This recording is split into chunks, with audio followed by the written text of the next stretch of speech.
João capítulo 8. Versículos 1 a 11 vai ser o foco dessa mensagem.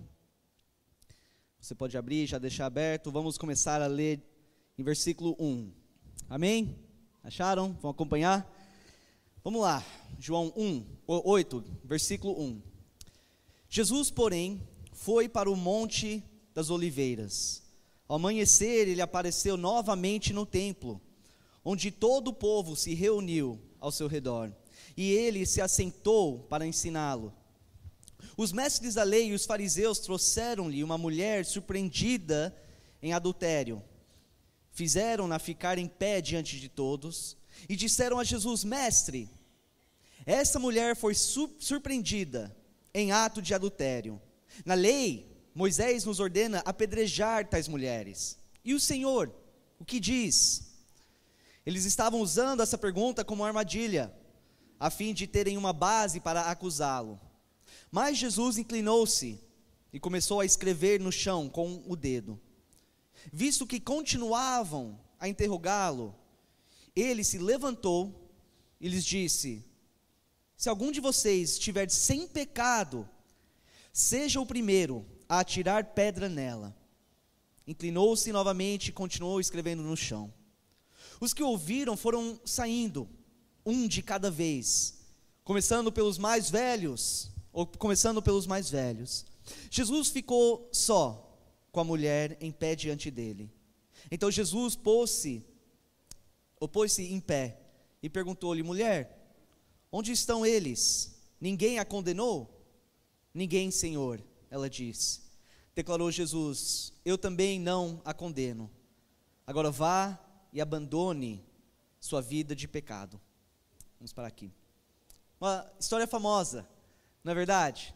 Muitas pessoas, mesmo se não participam de uma igreja ou nunca foram na igreja, provavelmente já ouviram uma versão dessa história, uma parte dessa história. Porque essa história mesmo que aconteceu mais de 2000 anos atrás, ela continua a ser relevante, extremamente relevante para nós nos dias de hoje. Porque essa história aqui revela uma realidade sobre a condição do coração do ser humano. E hoje à noite eu quero dar uma olhada mais de perto nessa história, enquanto nós pedimos para Deus abrir os nossos olhos, para que Ele possa revelar para nós a condição do nosso coração hoje à noite. Vamos orar pedindo isso, que Deus possa nos ajudar a enxergar a condição verdadeira dos nossos corações. Vamos orar rapidamente. Senhor Deus, estamos aqui com a Tua palavra aberta, meditando um pouco mais naquilo que o Senhor deixou para nós.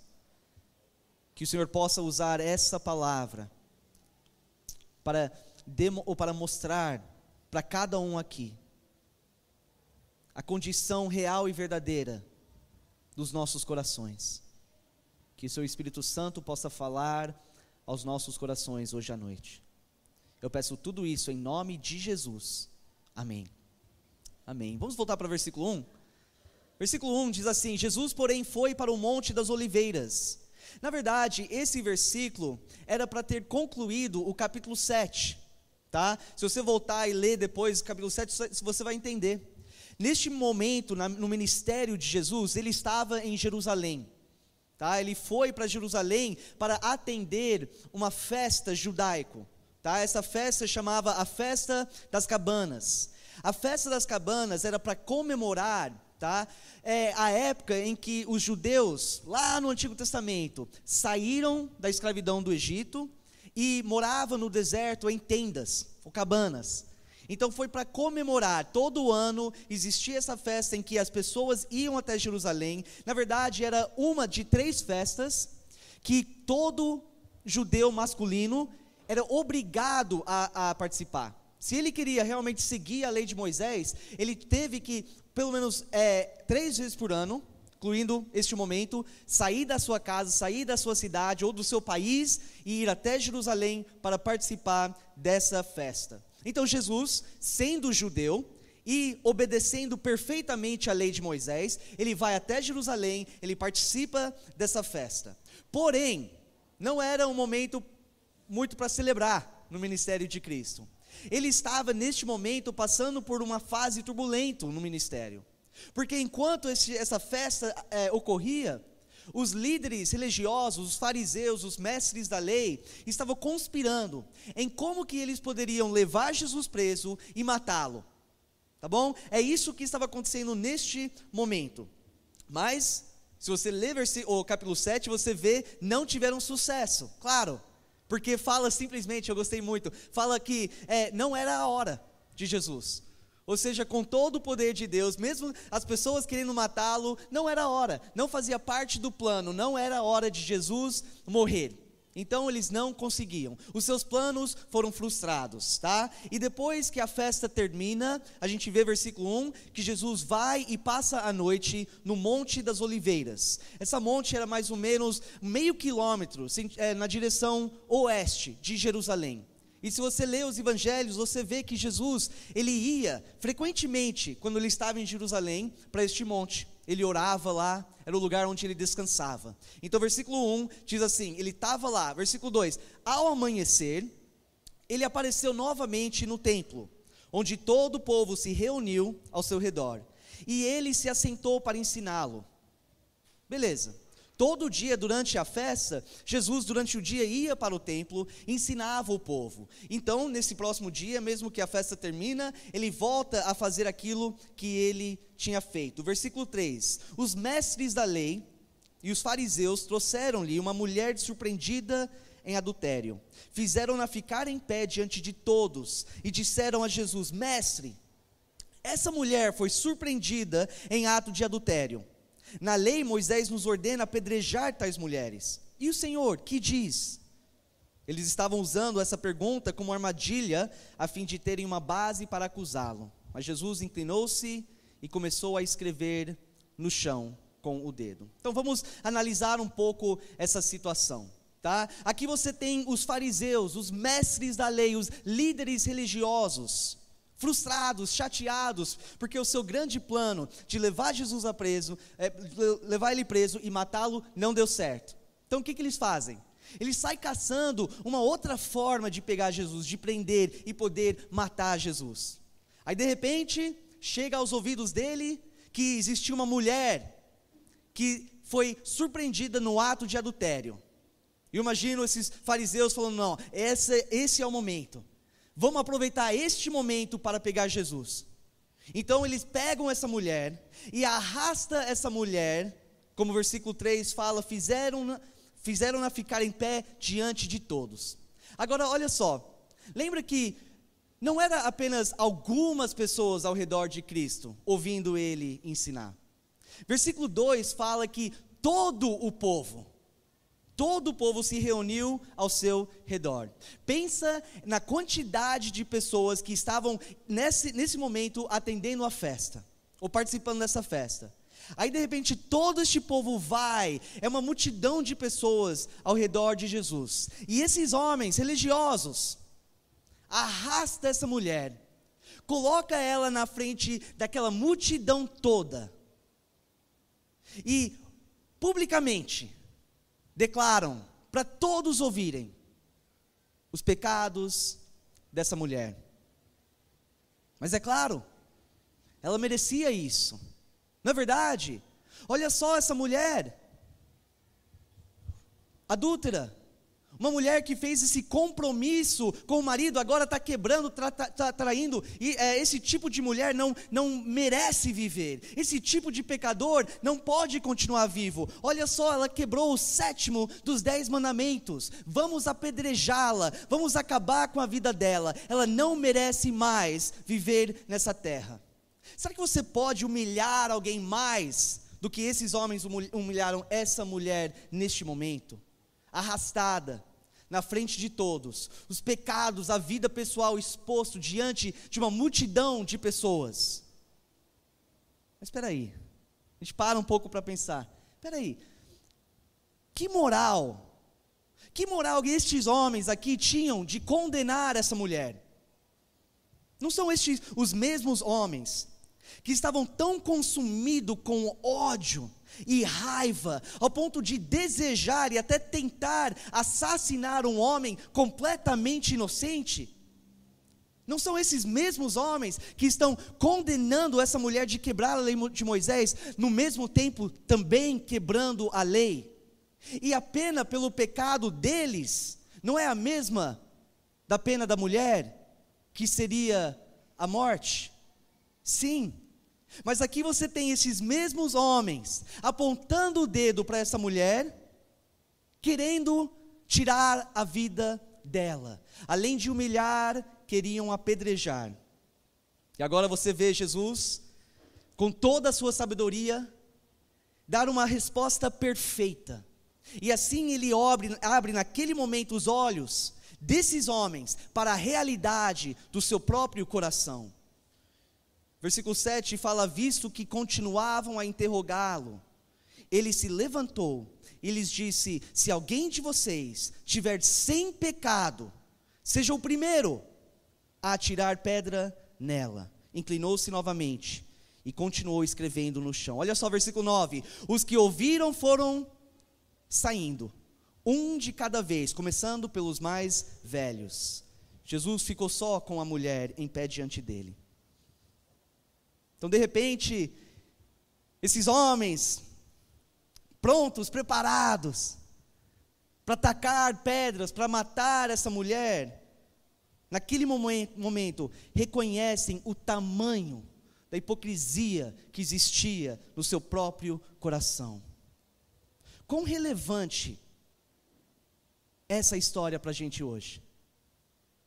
Como essa história realmente revela para nós essa mania que nós temos de olhar para o nosso próximo, de identificar um pecado, ou uma falha, ou uma fraqueza na vida daquela pessoa, e começar a condenar essa pessoa, enquanto o tempo todo nós ignoramos o nosso próprio pecado. Quanto isso acontece hoje em dia? Lembra quem eram esses fariseus? Talvez alguns de vocês sabem, essas pessoas não eram pessoas do mundo. Ou seja, não eram ateus, publicamente negando a existência de Deus. Não eram pessoas que odiavam Deus. Não, essas eram as pessoas que iam para a igreja. Eram essas mesmas pessoas que faziam parte do povo de Deus. Eram pessoas que estavam constantemente na sua igreja, sinagoga na época, na sua igreja, estudando as escrituras, ouvindo as escrituras, as mesmas pessoas. Muito como nós estamos fazendo aqui. É o que eles faziam semana após semana. Eram os servos de Deus na época. Eles praticavam, externamente falando, fisicamente, todas as obras da lei de Moisés. Praticava cada ritual, cada oração, cada sacrifício, cada vez que tinha que oferecer ou entregar os seus dízimos, eles estavam lá, fielmente dedicados. E sabe que o povo daquela época admirava esses homens. Eles enxergavam esses homens como realmente homens próximos de Deus. E eles eram respeitados pelo zelo que eles tinham de estar fiel às escrituras, na mente deles, e próximos de Deus, cumprindo a lei de Moisés. E é justamente por isso que nós ficamos de boca aberta ao ler essa história. É justamente sabendo tudo isso, por ser homens conhecedores das escrituras, mestres da lei, que a gente olha e fala: como então, se eram os líderes religiosos da época, como que estes mesmos homens, sabendo e tendo a verdade, poderiam tratar uma mulher desse jeito? Em vez de tratar com misericórdia e graça, eles humilham e querem tirar a vida, condenando. Por quê? Porque esses homens se achavam superior a essa mulher. Enquanto nós olhamos para esses fariseus e balançamos a nossa cabeça, a gente fica sem acreditar como que eles poderiam fazer algo desse. Será que nós não estamos fazendo ou não temos feito exatamente a mesma coisa? Será que nós não temos seguido o exemplo dos fariseus? Sim, nós cristãos, os que têm a verdade, os que são fiéis nos cultos, os que têm o Espírito Santo habitando em nossas vidas. Quantas vezes nós agimos mais como os fariseus do que como Cristo em situações assim? Eu sei como é fácil olhar para a vida de uma outra pessoa, uma pessoa lá fora da igreja, que não está buscando a Deus do jeito que eu busco, que não pratica o mesmo estilo de vida que eu pratico, e imediatamente condená-la pelos seus pecados. Quão fácil é fingir que eu sou superior a essas pessoas, como se eu nunca estivesse na mesma posição que eles estão neste momento na minha vida, como se de alguma forma eu fiz algo para merecer ser filho de Deus, que eu fiz algo para merecer a me afastar do mundo e fazer parte da família de Deus. Mas parece que muitos cristãos, uma vez que eles são salvos e começam a ir para a igreja, parece que eles esquecem de quem eles eram, parece que eles esquecem de quão corrompido era o seu coração, de quão corrupto era a sua vida. Parece que esquece que eram mortos nas suas transgressões e pecados, da mesma forma que as pessoas lá fora são. Gente, a misericórdia e a graça que Deus demonstrou por você, não foi demonstrado para você agora se tornar uma pessoa arrogante, fingindo ser perfeito, sem os seus próprios problemas e condenar os outros. Não foi manifestado para você andar neste mundo com o nariz empinado, fingindo que não tem problema nenhum na sua vida, que agora está tudo perfeito, eu não pratico mais aquelas coisas, eu não me preocupo mais com as coisas do mundo, eu não sou mais influenciado com as coisas lá fora, como eu era antigamente. E o que é mais triste, eu acho ainda, é quando isso acontece dentro da própria igreja. Porque acontece dentro da igreja. A igreja deve ser um lugar onde pessoas imperfeitas, com seus problemas e fraquezas e falhas, que já cometeram um monte de erros, vão para ajudar um ao outro a lutar contra esses pecados, encontrar apoio e força, encorajamento, fortalecendo um ao outro, a buscar e conseguir viver uma vida santa. A igreja deve ser um refúgio desse tipo, onde eu posso entrar e ver o meu irmão que caiu, e chegar do lado dele e falar: levanta o meu irmão, eu sei que você caiu, mas todos nós também já caímos, não desista, é possível você vencer esse pecado, vamos lá, eu ando com você, eu te ajudo. A igreja deve ser um lugar desse, mas ao invés disso, muitas vezes, os próprios cristãos olham para o seu irmão ou a sua irmã, enxerga aquela falha, enxerga aquela fraqueza, tenta descobrir o erro do irmão, e aí de repente começar a sentir ou fingir que agora, de certa forma, eu sou melhor, eu sou superior a essa pessoa. Muitas pessoas, muitos cristãos, infelizmente, estão apenas esperando enxergar um erro do seu irmão para poder sair falando mal desse irmão. Nossa, você acredita o jeito que fulano falou? Você acredita o jeito que fulano, aquilo que ele fez? Ah, fulano só está fazendo isso para se mostrar, para se achar, não é sincero, não é verdadeiro, é um showzinho. Sai falando mal para os outros, criticando, fofocando, condenando, como se ele mesmo não tivesse pecado e falha nenhum na sua vida. Porque o fato é que, se eu consigo destacar o pecado do meu irmão, a falha do meu irmão, o foco não é mais em mim, eu saio como o santo da história. Se eu conseguir ficar sempre olhando para a vida dos outros, aí eu consigo ignorar a minha própria vida. Eu não sinto tão mal sobre a minha vida, sobre os meus pecados, porque o pecado do outro é sempre pior. O pecado do meu irmão é muito pior do que o meu pecado. Quantas vezes nós cristãos tentamos humilhar, criticar, julgar e condenar o nosso irmão, e até começar a tratar o nosso irmão de uma forma diferente, enquanto o tempo todo nós ignoramos o pecado que existe dentro do nosso coração. O que acontece, gente, é que a maioria das vezes, quando isso acontece, é porque nós estamos comparando a nossa vida espiritual com a vida do outro. Comparando. E se nós vemos qualquer erro, qualquer fraqueza, começamos realmente, isso é tão fácil a cair nessa tentação.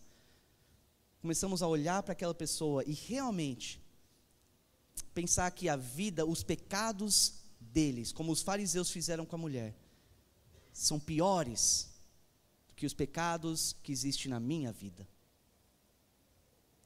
Então eu vou precisar de 2 pessoas para me ajudar numa ilustração, para ajudar a entender um pouco melhor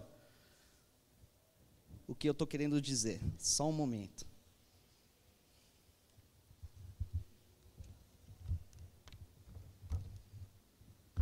Quem já jogou esse joguinho aqui, de dardos? Alguém? Alguém é bom nisso? Paulo Vitor levantou a mão, então vou escolher você. Pode vir aqui para frente. Mais alguém, gente? Vamos ver.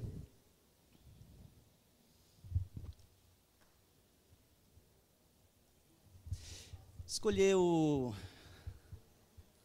Júnior. Quer um para você? Passa esse aqui para o Júnior. Quem aqui já jogou, entende e sabe qual é o objetivo desse jogo, certo? Você vê um alvo aí. A ideia é de acertar o dardo no alvo. Agora o Fabinho quer brincar. E quem ganhar, quem acertar esse alvo, vai ganhar um prêmio. Bis. Tá bom? Prontos para jogar? Agora, pode se afastar. Você acha que ia ser tão fácil assim? Pode afastar, vai no meio aqui. Um pouquinho mais. Tá bom aí. Quem vai primeiro? O Júnior vai primeiro. Júnior, o alvo, seu objetivo aqui.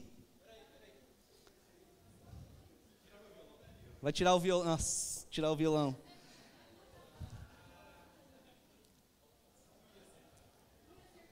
Aguenta aí, porque vai fazer sentido daqui a pouco.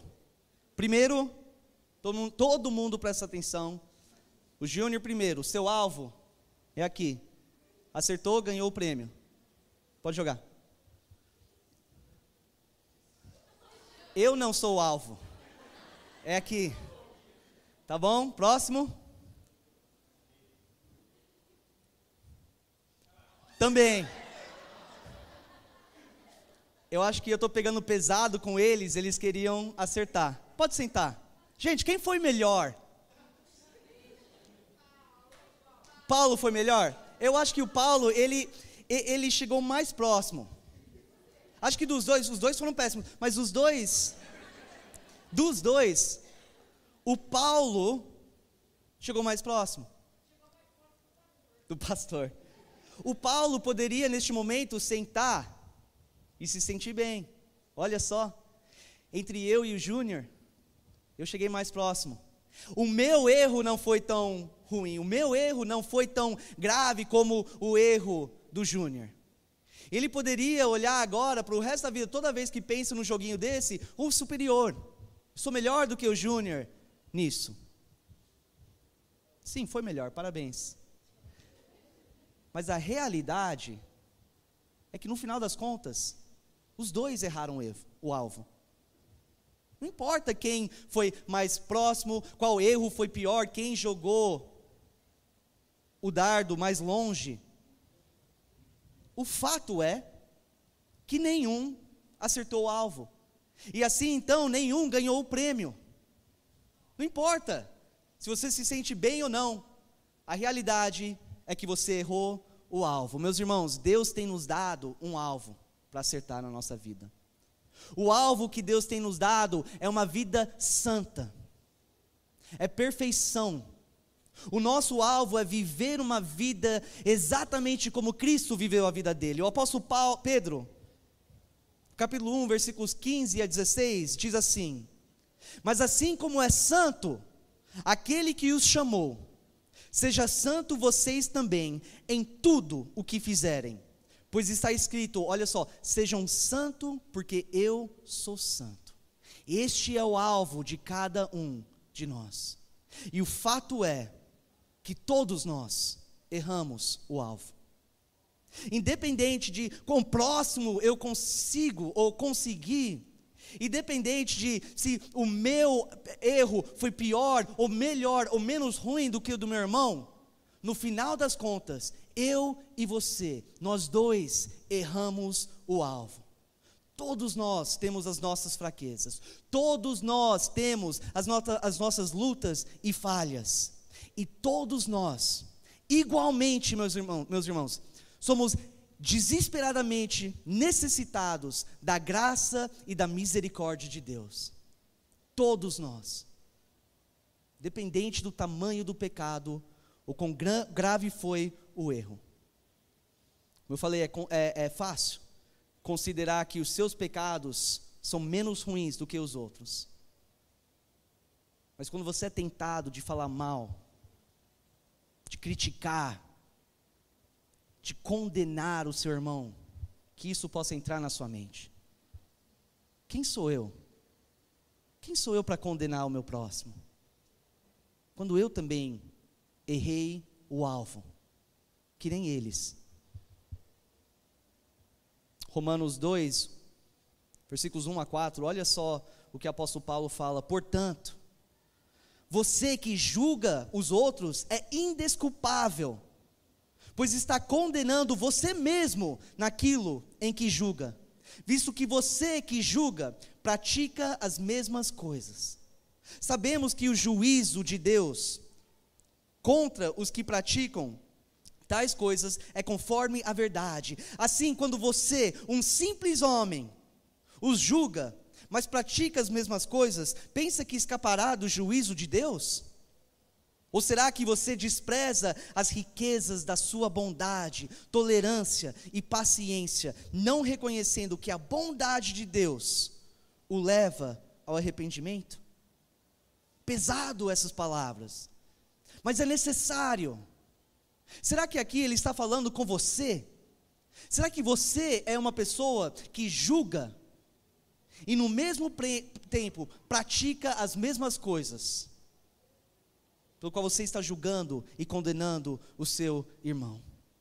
Será que é você?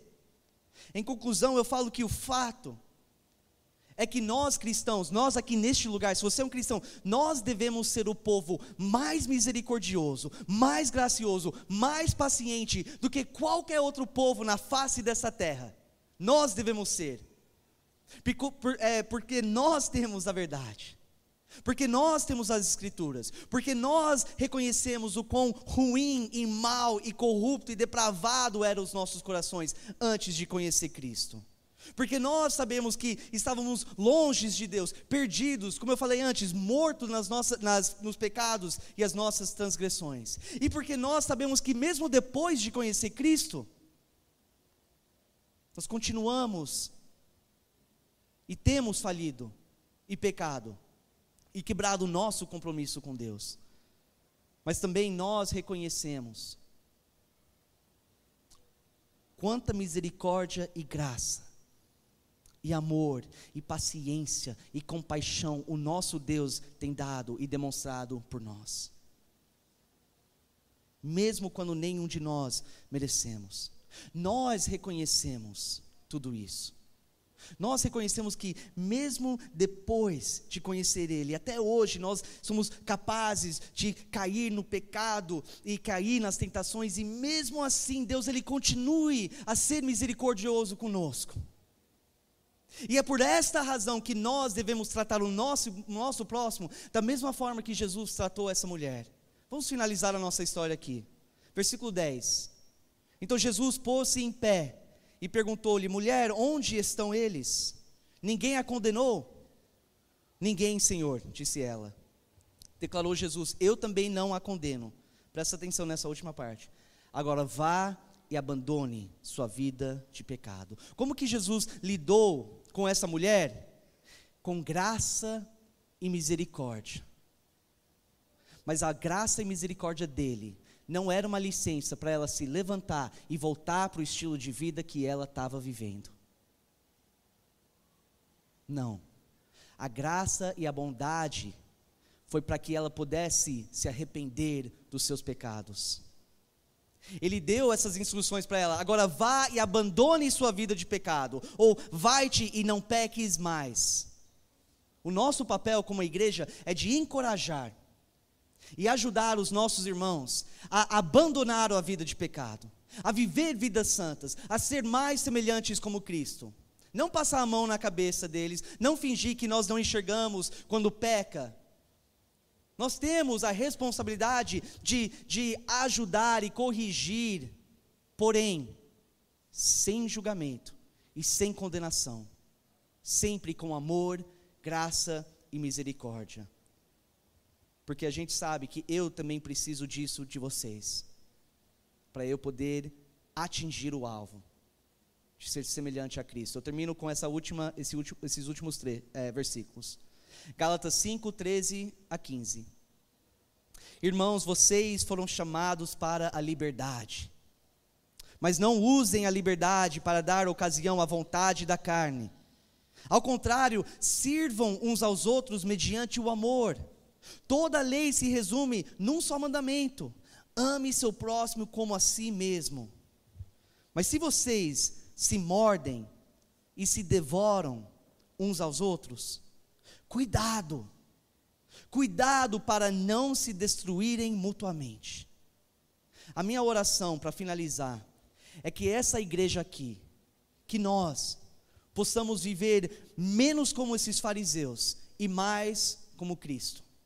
Que possamos ser uma igreja que não queira tacar pedras no nosso próximo quando cai no pecado, mas uma igreja paciente, uma igreja cheia de misericórdia e de graça, ajudando um ao outro a andar em santidade, porque é isso que o nosso Pai Celestial fez por nós. Vamos orar.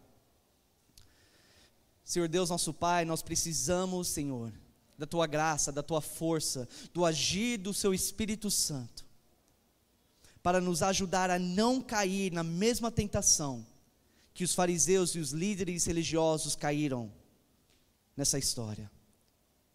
Precisamos da sua força, porque é tão fácil nós, como seres humanos, olhar para a vida do nosso próximo, enxergar falhas e erros e fraquezas e pecados e nos sentir melhores do que eles, e assim condená-los e criticá-los e julgá-los, e nós entendemos que isso é totalmente contra o seu caráter e contra a tua palavra e vontade para as nossas vidas.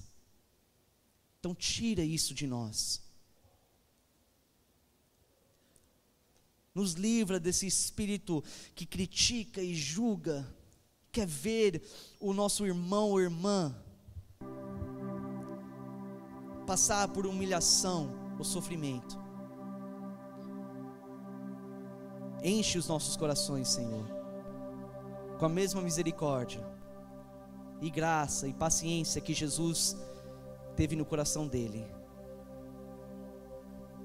Que o Senhor possa ajudar essa igreja a ser um lugar onde as pessoas encontram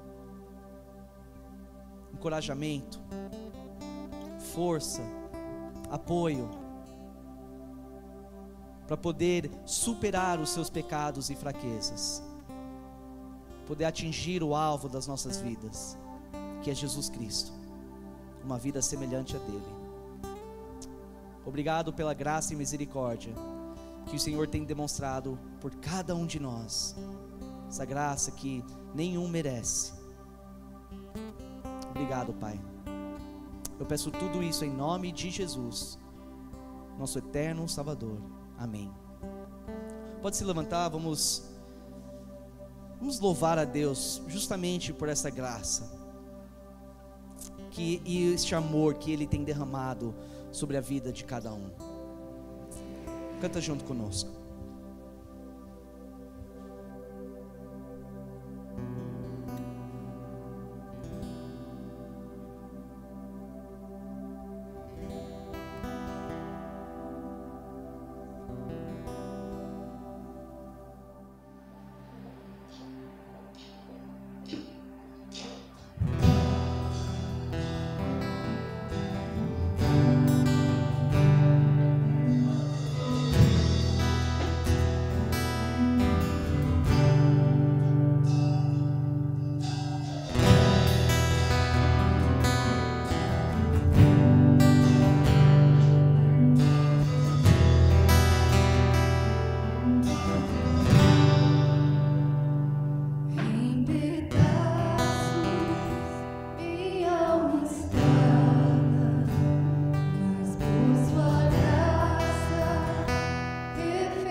possamos reconhecer que vivemos pela graça de Deus, e não por nossas obras, mas pela graça de Deus. Que esse seja o reconhecimento de nossas vidas. Sublime graça. Cante.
Feche seus olhos.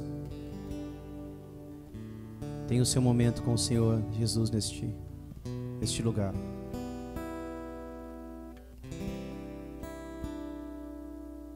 Agradeça a Ele, apenas agradeça pela tua maravilhosa graça, pela tua sublime graça. Que se não fosse a graça do Senhor sobre nós,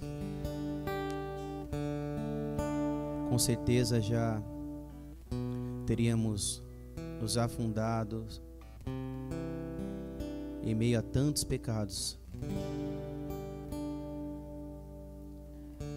que nós mesmos, por si só, temos a capacidade de cometer. Mas quando a graça de Deus está sobre a nossa cabeça, Ele nos conduz e nos dá a condição de seguir um caminho de graça, de paz e cheio da tua presença. Fala com Ele. Tire um pequeno momento, mas fala com Ele. Aproveite a oportunidade, fala com Deus. Tenha uma oração de gratidão, fala com Ele.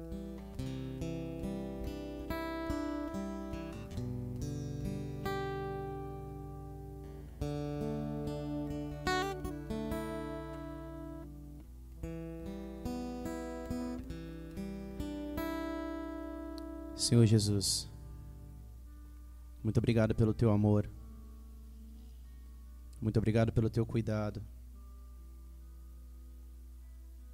mas te agradecemos neste momento mais do que tudo pela tua graça. Quem somos nós que nos achamos no direito de julgar alguém?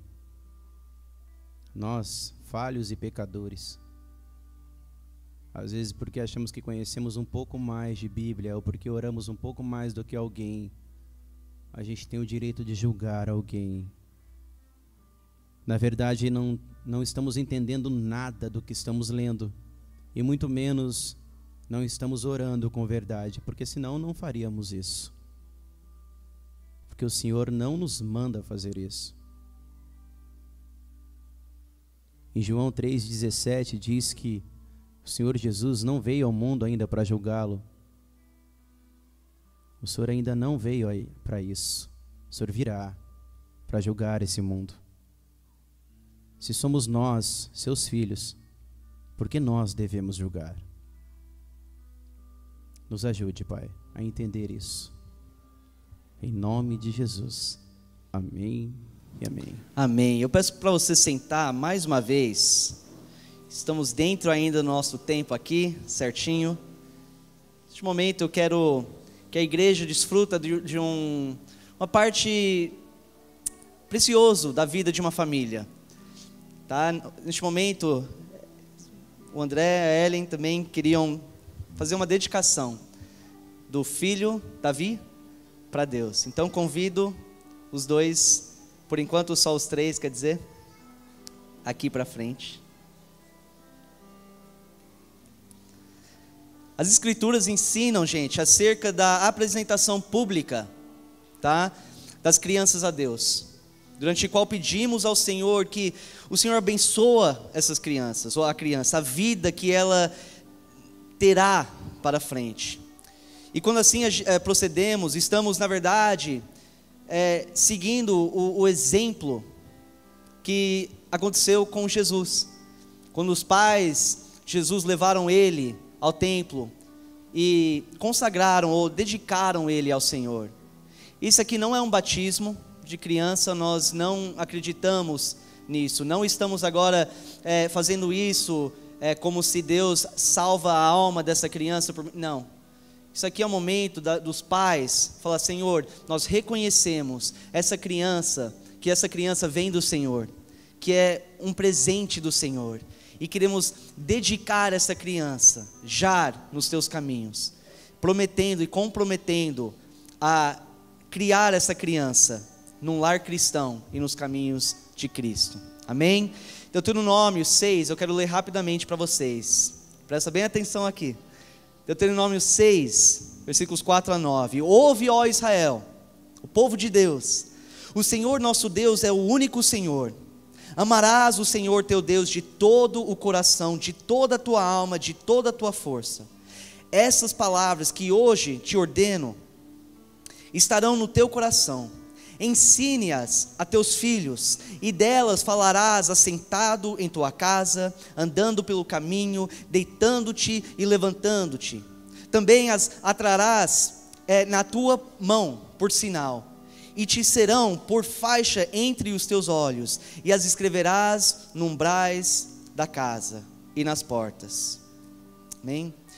Faço uma exortação à igreja neste momento, porque lembra que a criação de um filho, quando o filho é criado na igreja, que a igreja, o resto da família espiritual é envolvido em tudo isso. Irmãos e amigos, os filhos são herança que o Senhor tem confiado ao cuidado de seus pais. Portanto, os pais têm, perante de Deus e a sociedade, a responsabilidade de velar pelos seus filhos. Damos testemunho de que Cristo é Rei e Senhor sobre nossas vidas, a vida e a vida dos nossos filhos. O André e a Ellen reconhecem sua responsabilidade de educar, ensinar e exortar o Davi no temor e obediência da palavra de Deus, desde os primeiros anos e dias da sua vida. E por isso eles trazem à presença de Deus essa criança, que eles têm, ou que Deus tem confiado para eles, para dedicar e suplicar que Ele o abençoe. Então neste momento, é um momento sério, importante, em que vocês farão um compromisso, um pacto com Deus, em relação à vida do seu filho. Eu vou fazer algumas perguntas, e vocês respondem sim ou não. Vai responder sim, né? Diante de Deus e dessas testemunhas, vocês prometem criar essa criança no temor do Senhor? Vocês prometem, além disso, guiá-lo diariamente no pleno conhecimento do caminho do Senhor? vocês prometem instruí-lo, o Davi, para que conheça a Cristo como seu Salvador pessoal, o mais importante, né? Prometem, enquanto estiver sob controle de vocês, dar a essa criança um exemplo sólido e piedoso da vida cristã. Amém. Vocês apresentam este menino em solene e sincera dedicação a Deus. Vocês prometem dedicar-se a criar esse menino na doutrina e nos ensinamentos da santa palavra de Deus? E prometem criar esse menino, na prática diária da oração e de ajudar-lhe a formar o caráter cristão e a fazer tudo o que estiver ao alcance de vocês para criá-lo em um lar cristão e um ambiente de devoção a Deus? Amém. Convido neste momento, antes de finalizar, o resto da família.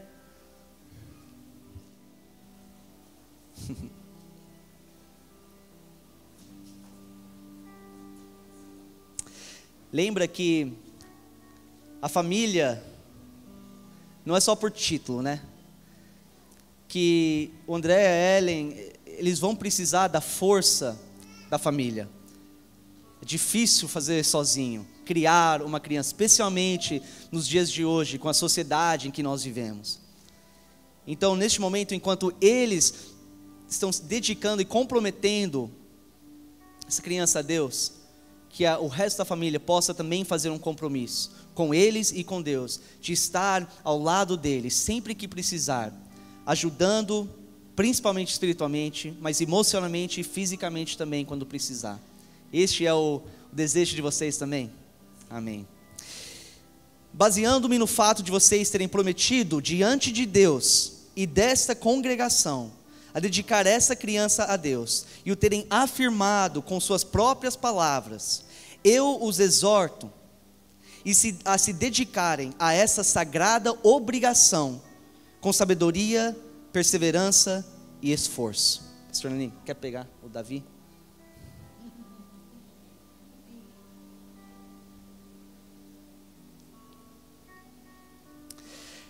Davi, nós dedicamos você ao nosso Deus, o Pai, o Filho e o Espírito Santo. Que o Senhor lhe fortaleça e te abençoe todos os dias da sua vida. Eu convido a igreja a se levantar e orar junto conosco, pela vida deste novo menininho, por proteção, que Deus possa abençoar, e que o favor de Deus possa estar por cima pela vida dele e pela família. Nós te louvamos, Pai, nós te engrandecemos, nós te agradecemos por mais uma herança, Pai, que foi oferecida pelo Senhor. Nós te agradecemos e nós te louvamos pela vida do Davi. Obrigado, Pai, porque ele encontrou um lar abençoado. Obrigado porque é mais uma criança, Pai, que vai crescer junto conosco na sua casa, observando, Pai, tudo que nós estamos fazendo e que possa de fato, Pai, encontrar o teu amor e a tua graça. Nós pedimos, Pai, primeiramente pela família, pelos pais, por toda a família, para que o Senhor esteja abençoando, instruindo cada um, ajudando para que eles possam dar o devido exemplo, Pai, a educação e inculcar, Pai, na vida do Davi as suas palavras. Mas também pedimos já, Pai, que o Senhor esteja protegendo, cuidando e abençoando, Pai, o pequeno Davi. Ajude-o para que todos os seus caminhos, Pai, possam convergir para o Senhor. Que ele possa encontrar o Senhor, Pai, que ele possa realmente saber a verdadeira paz, Pai, que é encontrada em Ti. O proteja, Pai, em todo a sua fase de crescimento, todos os momentos em que ele precisar de ajuda, que ele possa encontrar auxílio no Senhor, Pai. Obrigado por este momento tão maravilhoso que nós estamos aqui. E nós te louvamos e te agradecemos, no nome de Jesus. Amém. Amém. Salve de palmas, gente. Deus é bom, Deus é maravilhoso. Amém. Muito bom. Maravilhoso. Maravilhoso. Então, assim encerramos. Antes de encerrar, eu quero dar um prêmio para os nossos amigos que nos ajudaram. Paulo Vitor lá está no fundo. Pode escolher qualquer um. Gente, uma boa noite para vocês. Que Deus abençoe a vida de vocês. Até, todos vocês também. Até quarta-feira. Quarta-feira, amém? Se Deus quiser. Boa noite.